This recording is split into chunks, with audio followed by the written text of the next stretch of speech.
Hello there, welcome to our channel Logging Ups again. Hope you're doing fine. I'm back with another tutorial video, and today I'll be showing you how to delete a contact on your iPhone.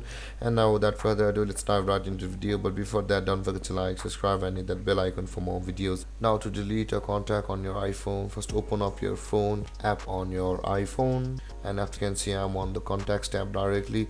Now search for the contact which you want to delete. For me it will be this one. You can see the edit button at the top right corner of your screen. Tap on edit, and after that scroll down to the bottom of the page and you can see the delete contact option available over here. Tap there and delete contact again.